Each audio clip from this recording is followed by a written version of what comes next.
आरंभ का नाश नहीं होता।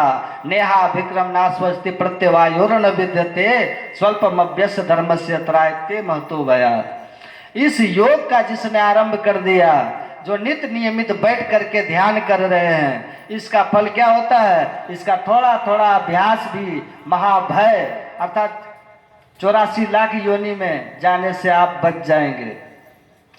पुण्य छीन होगा, यज्ञ करेंगे तो स्वर्ग जाएंगे, स्वर्ग जाएंगे तो फिर यहाँ आना पड़ेगा, फिर आप कहाँ कहाँ जाइएगा, कौन योनि में पता नहीं। लेकिन इस योग के आरंभ का कोई नाश नहीं होता।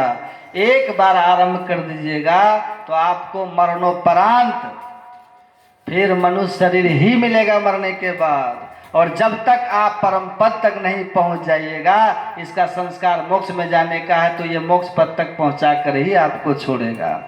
इसलिए भगवान कहते हैं, शास्त्र ज्ञानी हो, चाहे तप तपस्या करने वाला हो, और चाहे बहुत बड़े बड़े यज्ञ का कोई करने वाला हो, हे अर्जुन, इन सभियों में, इन सभी से जो योगी होते हैं, जो बैठ करके केवल ध्यान साधन करते हैं, सबसे श्रेष्ठ होते हैं। इससे विकार दमन होता है, मोक्ष की गति होती है, और जब तक मुक्ति नहीं हो जाती पुनर्जन्म फिर मनुष्य शरीर में ही होता है।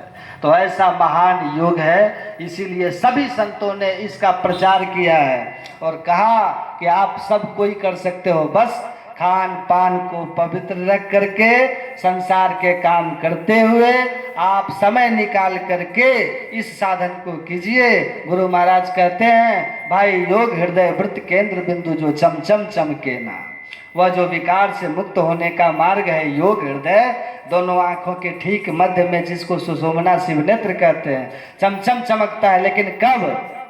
नजर जोड़ी धसिता ही में धुनी सुनी पावे। जब आप दृष्टि की युगल धारों को आपस में जोड़ दोगे, एक दृष्टि कर समसर बाएं दाएं दृष्टि की धारें जब अंदर में मिल जाएंगी, तो ईड़ा और पिंगला का जैसे संगम होगा, सुषुम्ना में अंत प्रकाश हो जाएगा। कहते हैं ये बड़ा सहज है, बस आराम से बैठिए और कीजिए, प्रकाश होगा, धुन सुनिएगा। और धुन सूरत शब्द की करे कमाई, निज घर जावे ना, और निज घर में निज प्रभु को पावे अति हुलसावे ना।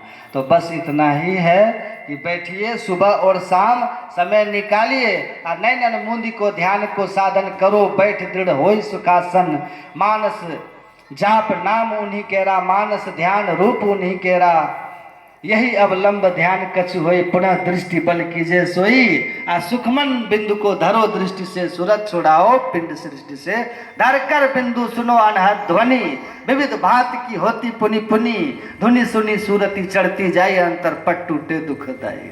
ये संतों का मूल ज्ञान है, सार ज्ञान है, मोक्ष में जाने का ज्ञान है, सहज है, सरल है। लेकिन ऊपर वाले की जब पूरी कृपा होती है, या जन्म जन्मांतर के पुण्य प्रकट होते हैं, तब पुण्य पुंज बिनु मिले न संता, सत्संगति संस्कृति कर अंता।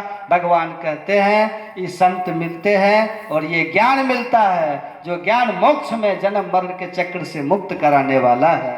तो इस योग साधना को आप सब सीखिए, हरदम कीजिए, इसका थोड़ा थोड़ा फल भी आपको महाभय 84 में जाने से बचाएगा। ऐसे श्रेष्ठ योग के बारे में अब फिर आप अगर अपराह्न में होगा तो सुनाएंगे।